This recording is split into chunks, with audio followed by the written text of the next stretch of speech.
Why would anyone pick a show called Urinetown? Yeah, it's a terrible title. PP City. In a world. So in Urinetown, No one can pee. everyone is really poor except for the rich people who are really rich. Until my character, Bobby Strong, Decides that he wants to lead a revolution. Against the UGC, which is You're in Good Company. to success and with some problems. And then he dies, and then everyone else dies, and no one lives because there is no, our way of living is unsustainable. Honestly, guys, I'm scared of capitalism. I picked Urinetown because I've loved this show for probably 10 years or so. I saw a production of it at University of Montevallo 5 years ago. I'd been familiar with it a lot longer before that, but when I saw it on stage, because I've known the songs for years and years and years, but finally seeing the script and everything kind of unfold in front of you, I was like, this is hysterical. It is so much fun.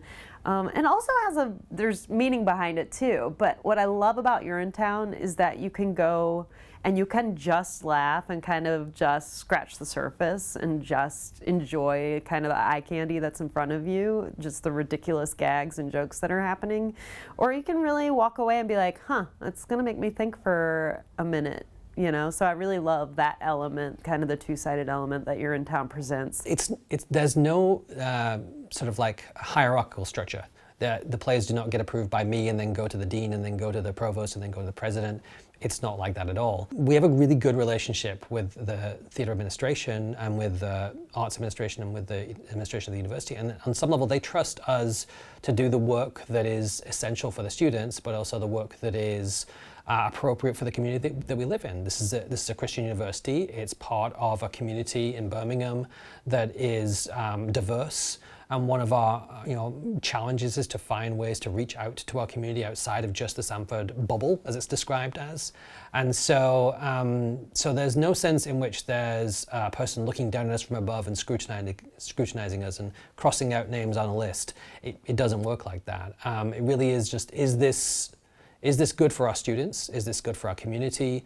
Is this good for the School of the Arts? Is it good for the university as a whole? It's been a hot minute since we've done a comedy, and I was ready for laughter. And we have such a great set of students who are really, really skilled in comedy, so I really wanted to highlight that. I was so excited. I always thought this would be a good Samford show in terms of size and cast and opportunity for people, and I thought it would be just so fun to do a comedy, which is something that we haven't had a lot of in recent years. We haven't had a lot of musical comedy in a few years, and that's also something that's a big strong suit for me and something I really love doing is musical comedy. So I was really excited to potentially have the opportunity to work on something like this. And then once I actually read the show and really studied it and found out what it was, I really fell in love with it and was so excited to see what Samford would do with all the humor and with the characters and with the show in general. And I'm really excited to see what it's become. I love Urinetown. I immediately went out and rewatched it. There's a bootleg on YouTube that I watched, and Hope is so annoying. She's so annoying, but I was like, I want to make her not annoying. And then we got the cast list, and I was like sitting in the booth of another show I was working, we're like actively in the middle of the cues. There was like a really long string of like, go, go, go. And I see my phone light up, and I was like, and I had to wait like 5 minutes knowing that it was just sitting on my phone. It was a good time. Very stressful 5 minutes. Honestly, when I heard Urinetown was announced, I was a little nervous. I had never heard of the show. I just heard Urinetown, and that's not a common musical name that you would hear. But it's, after working on the show many, many hours, it has grown on me, that's for sure. I was excited, but I didn't really know a lot about it. I knew that it was a farcical musical, that it was silly, and that it was different than anything Samford's done yet on a main stage. Sorry, there's a lot of pee jokes. That's the obvious one. It's such an outlier because I don't think anyone expects Samford to do a musical called Urinetown, where one of the main plot points is pee. But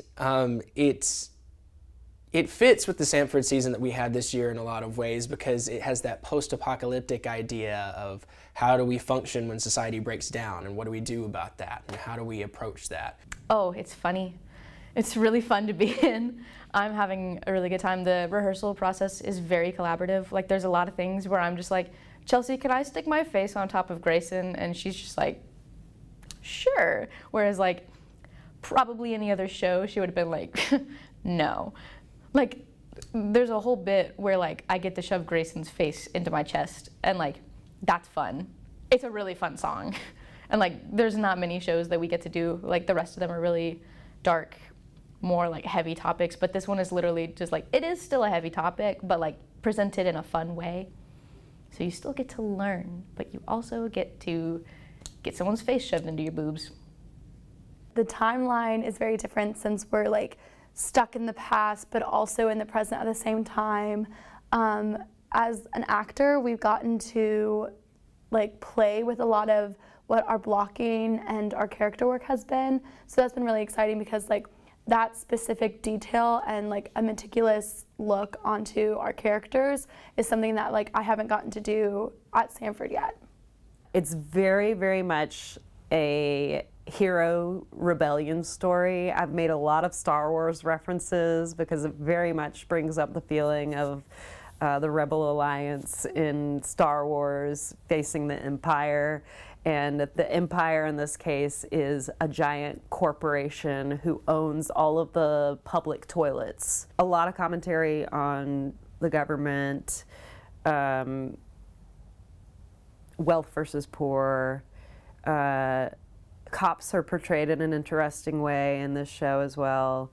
So we're dealing with a lot of really deep themes actually, but just in a completely ridiculous way, which is one of my favorite ways to attack kind of deep issues. So Bertolt Brecht was a German playwright and like acting theorist or like theorist of like theater and the arts. He wrote a lot of political plays that emphasize breaking the fourth wall. That was like his whole thing, is identifying with the audience in order to let you not be overtaken by the emotions. That's why like crazy things are happening in the show. Like people get kidnapped, there's a lot of deaths, but they handle it in a lighter way to remind you this is theater and there is real life, and like this is what's wrong. We're showing you what's wrong on stage in a manner that's not quite believable. We don't want you to empathize. We want you to see that's a problem and leave the theater going, I need to do something about that problem. We've definitely used Brechtian elements a lot, like in this current season, but I think it's something that in like recent years we've just kind of lost.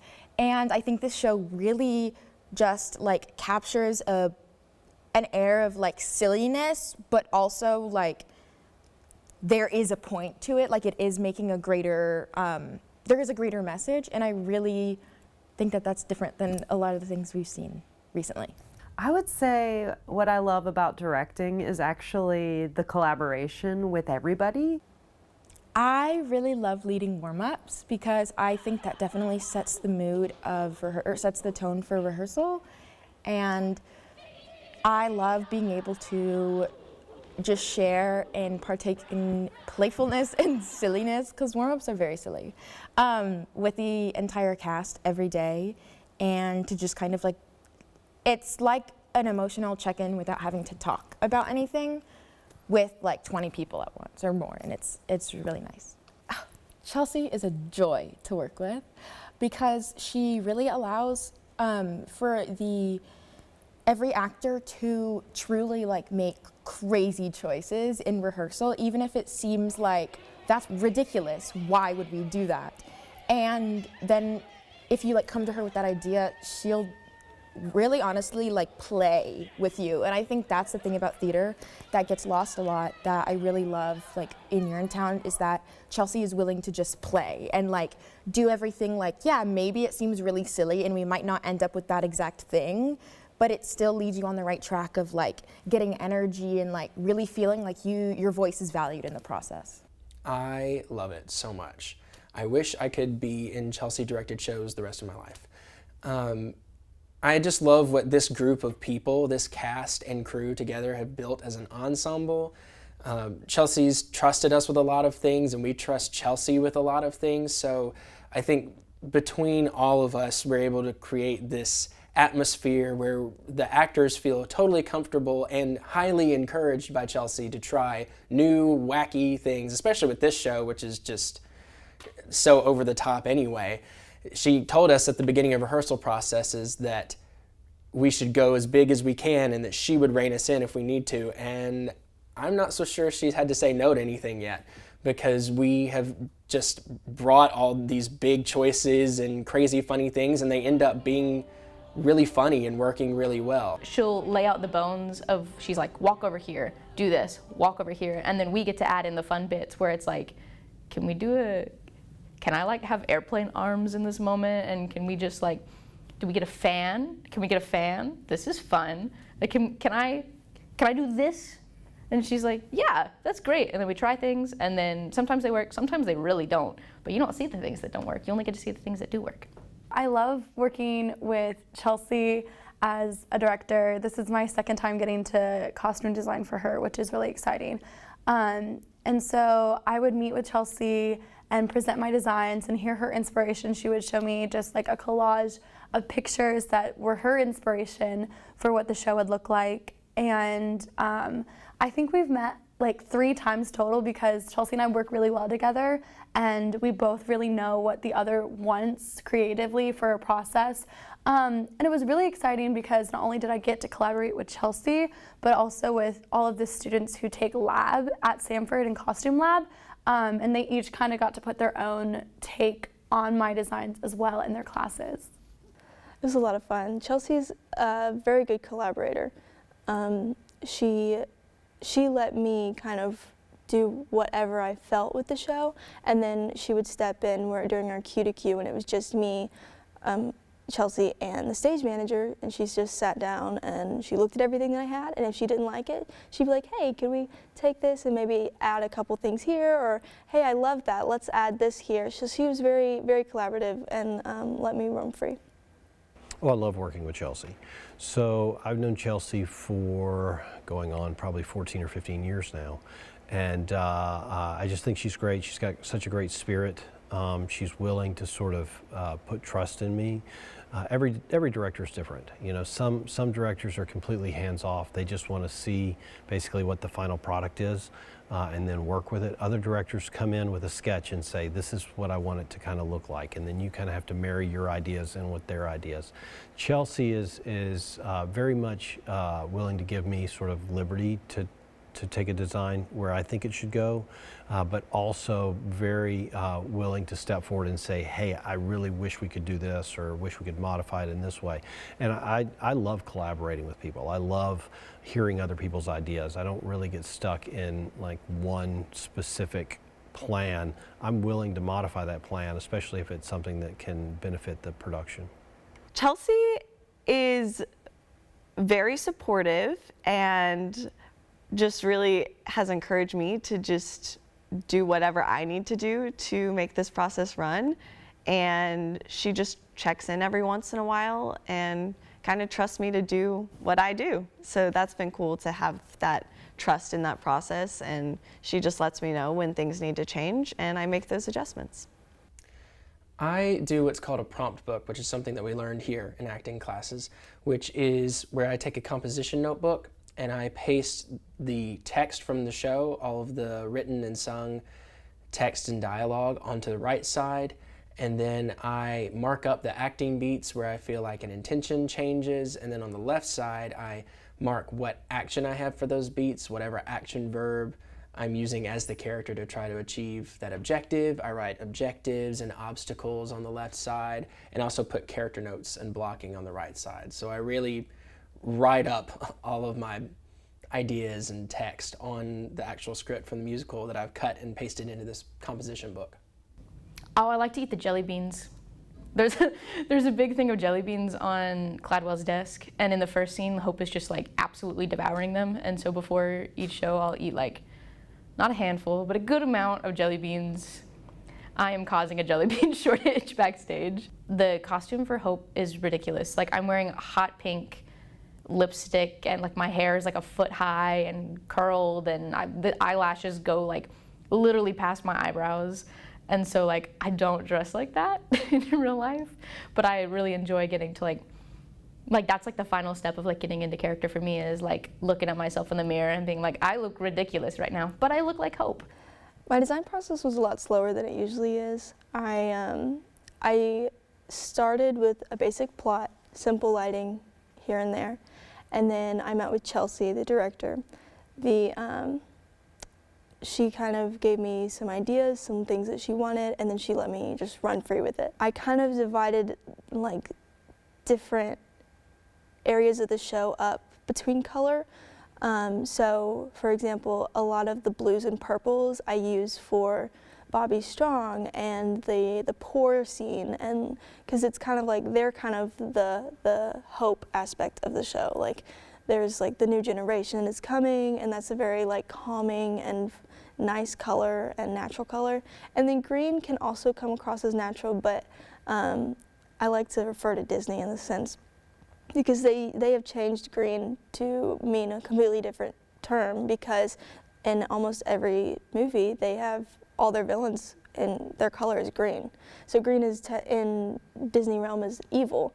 So I was like, maybe I'll use green to not only represent evil, but to represent money, which is what Cladwell, Mr. Cladwell, his whole idea is that he wants money. I started designing Urinetown in the summer of last year, so 2022. And I was really excited because when that's like presented to me and it's a show that I don't really know anything about, I had a lot of freedom to create. And so I knew canonically that the rich people are usually in the 50s, and sometimes the poor ensemble is also. But after like meeting with Chelsea, I got to kind of have my own inspiration that the poor people would also be stuck in modern times. So our design process is kind of what we told people was, for the poor ensemble, was the Great Depression meets Urban Outfitters. When it came to the cop costumes, we have two cop characters in Urinetown. So there's Lockstock, who is the narrator of the show, and the lead cop, and Beryl, the sidekick cop. And I really wanted to differentiate them from the other cops, but also each other. And so I was like, okay, the cops aren't rich, the cops aren't poor, but they're still like, they work for the rich. So I wanted to kind of like call to Andy Griffith. So in the Andy Griffith show, which is ironic because Goldie whistles the tune of the Andy Griffith show, which is something Chelsea and I didn't even talk about, and we were just like, perfect, it works. But Andy Griffith's sleeves are different than Barney Fife's sleeves. Barney is the deputy for Andy Griffith, so I wanted to like call back to that. Because it was designed by a student in the classroom, one of the pivotal thing in a design process is working really closely with the director, because you want to be an artist, you want to create, but you also have to work within what the director's expectations are, or what the director sees from the production. You can't go off on your own, in other words, right? But in a classroom setting, we weren't able to work with the director. Chelsea was not able to come in and meet with us on a regular basis and discuss the show. So we just kind of had to fill in those blanks and go in sort of our own direction on it. When we came back in this fall, we had that opportunity to work with Chelsea and sort of add nuance to the stage, change a few entrances, exits, change the aesthetic of it just a little bit. So if you looked at it was Sarah Robbins was the student that worked with me in the spring. If you look at Sarah's original design, you see very much the same framework that we're sitting in front of. But the detail of it, some of the accesses, we added some side landings with ladders that go to them. And that was all based on the director saying, I need actors to be able to get down here. During the blocking process, I was there to observe and like sort of be mentored by Chelsea. And so obviously like we were able to like talk about like certain ideas for like different scenes and maybe like certain moments we wanted. And then once we started getting into like runs of the show, I started helping with notes and general like cleaning and doing scene work and character work and stuff like that. I woke up with this idea at like 3 a.m. That's literally all the most ridiculous ideas in the show have been a result of waking up between the hours of 2 and 4 a.m. But so in Hamilton, sorry, spoiler alert, Hamilton gets shot by Aaron Burr, right?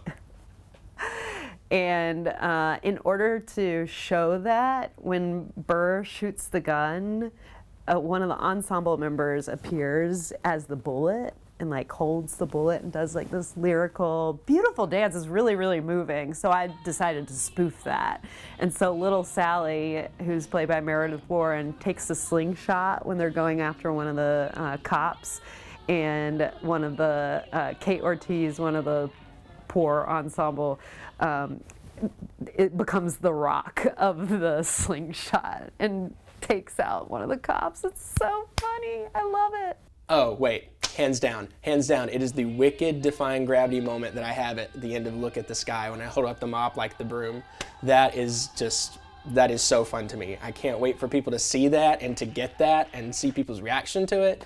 But it is just so fun to do. I like the West Side Story reference that me and Grayson have in Act 1 finale when we're like this and we're like going to the ground. Because if you don't know what it is, you're just kind of like, this is weird. But then I'm like, oh, tell me, like, you know.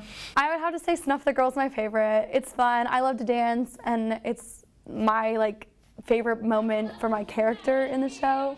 And I think that's like those 3 consecutive songs of What Is Urinetown, Snuff the Girl, and Run Freedom Run are when the poor ensemble like really fuels like the fire of the plot, and it gets exciting for all of us on stage because we feel like a true cohort. There's one song called We're Not Sorry, where it's all the characters saying they're not sorry for what they've done, and there's just very, very quick little kill sequences where everyone's killing each other. I think We're Not Sorry is the most fun song because of all the deaths, and I also think Meredith has the crazy eyes in there, and I think that's very important. Yeah. Oh, but Don't Be the Bunny. Actually, when Steph does the dance move in Don't Be the Bunny, I think that's the funniest thing ever. I think she's a genius. The style of the show is actually really tricky. Even though it's just musical theater comedy, it's actually really complicated because, you know, American actors in particular, we really love like realism and to be rooted in coming from a place of honesty and truth. And while we want to come from a place of honesty while we're acting in this show, it's over the top. There are stupid jokes to be made, right? So how do we get to those moments from an honest place while still living in this world of satire? It's a total spoof on musical theater. Like, it's commenting on musical theater all the time, but getting all of the actors to elevate their characters to the level of absurdity that is Urinetown. It was challenging, and also finding the pacing of a comedy is really hard. I 100% believe that comedy is much more difficult to execute than drama, in my opinion, both as an actor and as a director. I guess just like with every other show, the challenging part has just been building the character. And in this case, the specifically challenging part is trying to find the realism behind Bobby and the truth behind it of what he actually wants and what he's trying to do, and convey that truth in a way that it's still coming across. All Bobby's intentions are coming across, and what he wants and who he is coming across in a truthful way. And trying to make sure that I have that and maintain that while I'm giving this over-the-top presentation of that. So making sure I have all that truth behind it, I think, has been the challenging part at times when it feels like it's easier to just do the funny thing. Making sure that I have truth behind everything. Making sure before every rehearsal that I know my stuff and not just being like, I went home for Easter, I got this, we're back now. Like, I have to sit down and like re-go over it. With this show, it was a lot of let's hit lights here, let's hit lights there, let's move the lights up from stage right to stage left, and let's throw them all over the place. And a lot of that I have not experienced. I've not had a lot of experience with, but thanks to Alex Feltz, my programmer, he was able to help me kind of figure out how the lights work and how to move them and what they can do, and like, and so Alex was a huge help in helping me get all the moving lights where I wanted them to go. Costuming in a show that I've also I've been in is it's like a double-edged sword because it's really exciting because I really know the show. I know what the ensemble needs to work with. I know what their choreography is. As a dance captain, I know everyone's dancing, so I know what their costume calls for. But once Tech Week hit, it was a little more difficult because I was trying to do my process for the show and trying to work on my own stuff as an actor, but also having to run around and make sure that like people had their socks and people's shoes were falling off and having to run downstairs and get ties for people. And so it gets a little stressful, but also a great thing about this cast is everyone's pretty self-sufficient. So when like chaos arises, people can pretty much put out their own fires right now. Tracking 26 cast members on stage and remembering where everyone goes, when they go, where they enter from. There's a lot of entrances on this set, a lot of different places you can come from. So that was probably the most challenging part.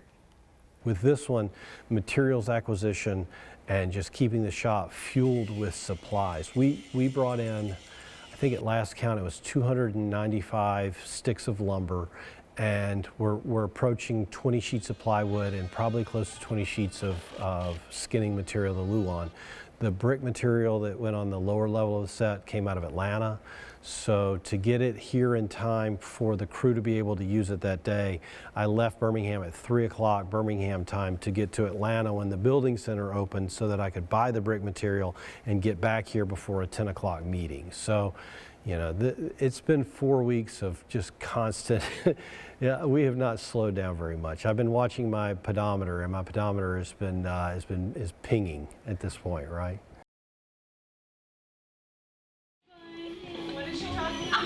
Yes, please. Yes. How many times I gotta take it out?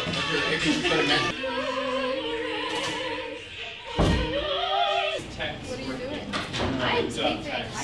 Thank you. I'm so excited. It's gonna be so fun. I feel like the little anglerfish. So we have like 13 cards. Chelsea has a bird feeder. She has a toilet trophy, and she has dark chocolate peanut butter cups from Trader Joe's. And then we got everyone tulips, and we got Chelsea yellow tulips because urine. That's that. A minute just waiting here, it'll like start feeling like it, but like, dude, what time is? Hit him with the 26. Especially on stage. Like all these together make a really awesome opening show gift. So shout out to who did it. I think it's Alyssa. We had a little lift. But that's, hey, that's Broadway. That's showbiz, baby. That's showbiz, baby. Showbiz. Anyways, I gotta pee. It's fake.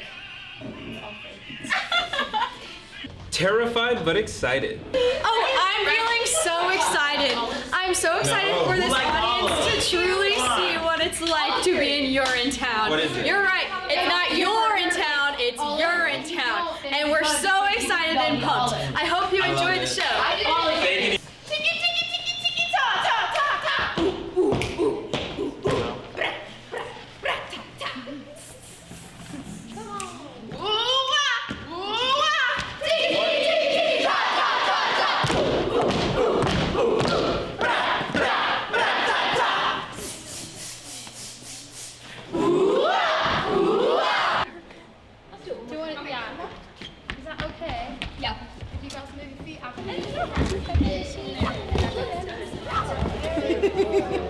I know. We as a cast each contributed $5 to get some gifts for our lovely production people, and I have cards first for McKenna Varner. Give her a round of applause!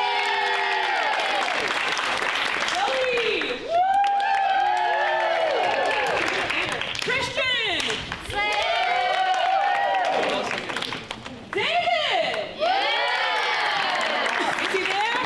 He's in the lobby. David! Okay, your turn. I don't think my people are here. Michaela. Yay! Elisa. Yay! And then John. Yay! To be given later. Yeah. Okay. And then I have Tolly. Mary. And Steph.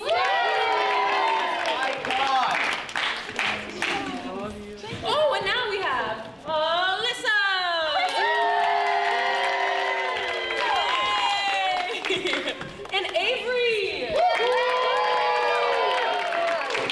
And Amy! It fell out somewhere. And Chelsea!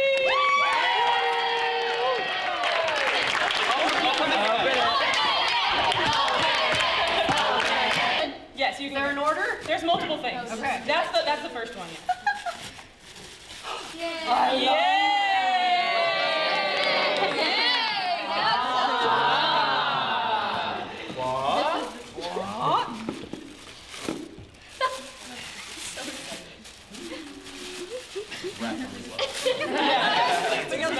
Of covered Vito! It fits! She did measure it. Oh my gosh! That's so sweet. I can use the bird feet. All right, drum roll! Drum roll!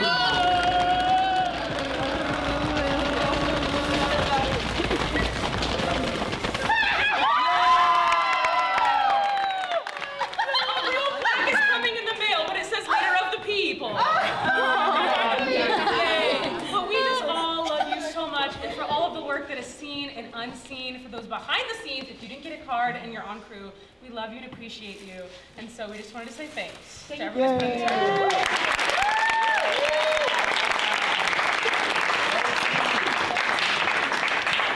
Y'all are such beautiful souls. Thank you so much. Woo, I didn't think I'd start crying. Great. Gotcha. Truly, thank you for all of your gifts and your talents that you've given over the last months. It's been an incredible, positive journey. I couldn't have done this without every single human standing here, and plus the folks who aren't here, who have held us up and supported us every step of the way. I'm very grateful. Thank you so much. This is a beautiful book called Every Moment Holy, and it has liturgical prayers for everything you can think of. It's really, really beautiful, and they have one for taking the stage, and I wanted to send us off into opening night. And I probably will cry, because it's one of the most beautiful prayers I've ever read in my life, especially for what we do. What have I to offer here that might sustain the souls of others? Alone, I have little more to show beneath the scrutiny of lights than my own pride and insecurity, my craving for praise, and my fear of rejection. Rather, let me offer something greater in this place, O Christ. As I step onto the stage, meet me amidst the wreckage of my ego and my woundedness, and through me, give what I alone cannot. I offer you all that I have, my talents, my training, the years spent honing and crafting and creating, my passions, my personality, my history, the many sacrifices I and others have made in order for me to be here. I give you even my brokenness, of which I am also a steward. I offer now these incomplete and insufficient provisions, remembering how you in your days among us twice blessed inadequate offerings, fashioning them into miraculous feasts that would sustain crowds in their hard journeys. I pray that you would likewise receive and bless and multiply my own meager gifts, Jesus, for the benefit of all who have gathered here. Let these humble elements in your hands become a true nourishment for those who hunger you. And for those who have not yet wakened to their deepest hungers, let my brief service to them be like the opening of a window through which the breezes of a far country might blow, stirring eternal longings to life. Take this tiny heap of my talents and my brokenness alike, this jumble of what is best and worst in me, and meld it to the greater work of your spirit, using each facet as you will, so that even as sunlight coursing through a cracked prism, your grace might somehow be revealed upon the stage in whatever gloried and peculiar patterns you have fashioned me to display. Amen. Amen. I love y'all so much. They're gonna love you so much. I cannot wait for everybody to experience what you put into the show. And let's bring it in. 1, 2, 3. It's a privilege to be.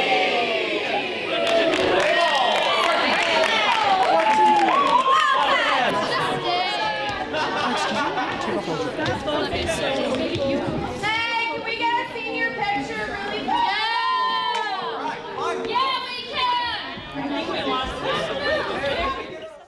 The opening always gets me emotional because here I've been with these students for 4 years, some of them, and some of them are freshmen. So to have watched them, I don't teach freshmen, so to have gotten to work with several of them in a rehearsal process and get to know them has been amazing. But then you have those seniors and the folks in between who you've watched grow over the last few years. And so it's always those pre-show kind of pep talk, prayer, warm-ups. I always get anxious before that because it's one of those bittersweet things where I want the show to open and I want it to be successful. But it's hard to watch those students close a show and know that I won't direct them again on this stage. I guess the expectation was, or the hope was, that people would be responsive, and I'm very, very, very happy that they were. And I feel like the cast was really invigorated by that after opening, realizing that all of the work that they had put in paid off.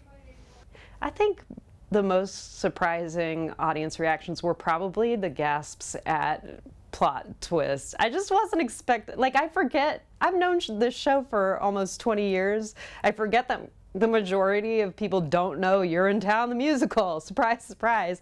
So hearing the death of Bobby with the body double dummy, which was one of those 3 a.m. ideas.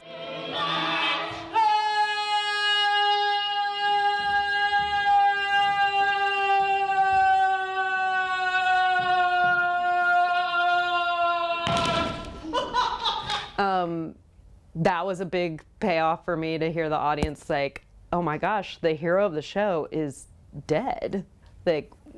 What? That doesn't happen in musicals. You don't kill off the hero unless it's a true drama, like Les Mis and everybody's dying. I think the thing that really sold that moment was having Alyssa, the assistant stage manager, come out and drag the body off.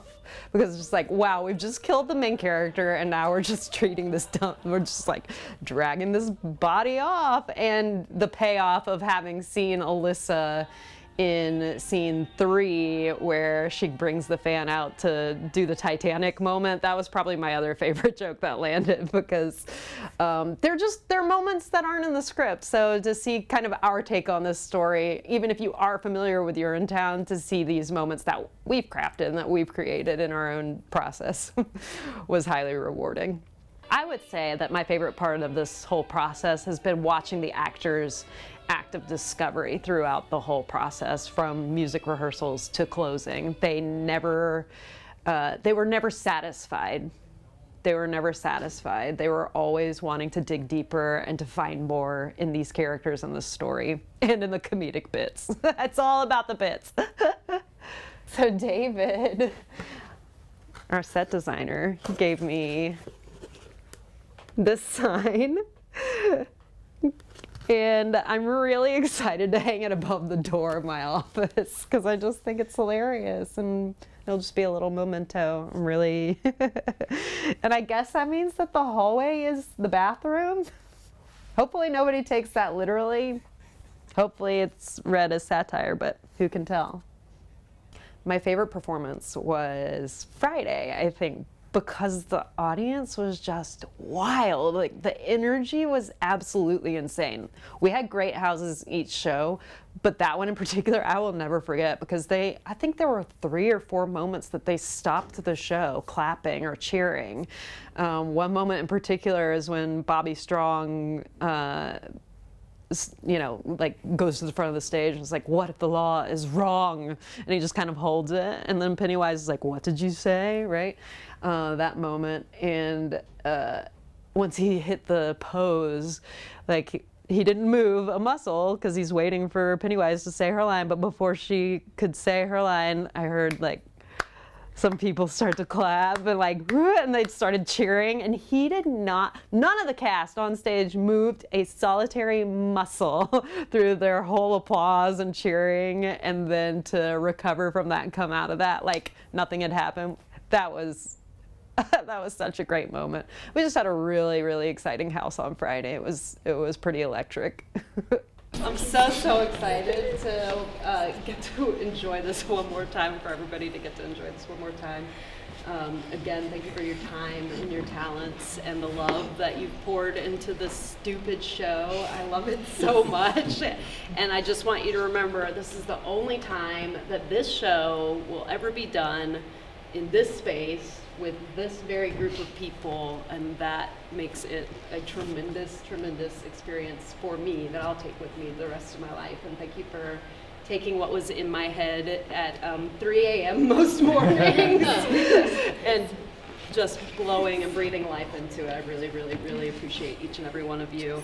The last line that Goldie says, if there is a next time, little Sally, that got me. Yeah, because there's not a next time. I looked at everyone on stage, like I made sure I took a moment to look at everyone, and I was just like, but you know, we did it, we survived. Which I think it's a good thing that we're so sad, because we had such great seniors and it shows that. Yeah. And it was a great show and I had a good time. Yeah.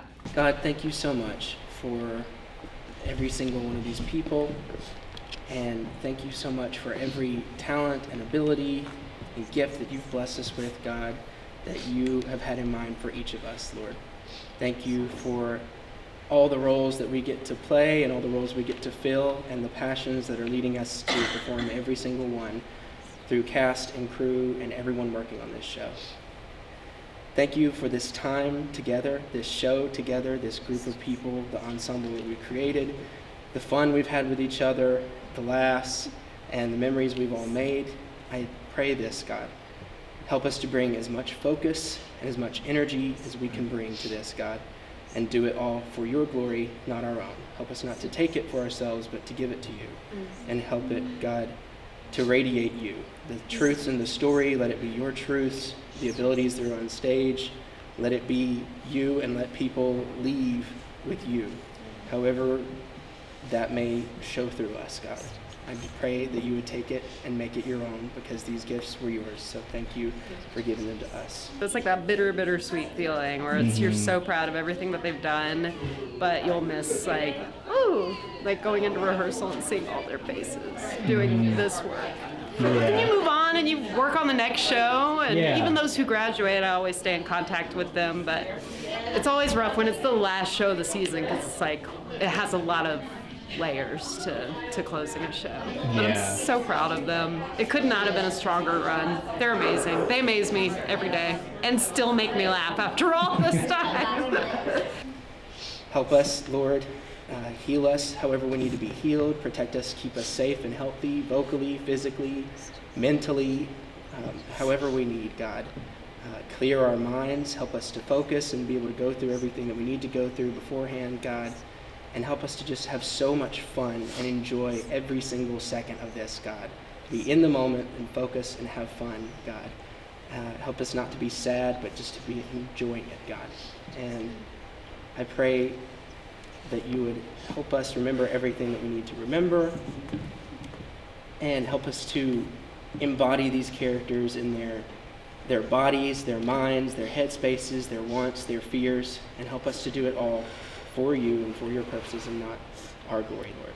We give this to you. We thank you for all of it. We praise you. Let it be you. In Jesus' name, amen. Amen. Amen.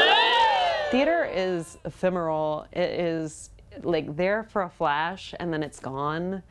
I don't think I would change anything, because I mean, obviously there are some rehearsals where you leave and you're like, oh, I wish we would have, hit this part of the song harder, worked that longer. But at the end of the day, it is so fleeting that you just have to be along for the ride as it exists and not really look back and think about the what ifs.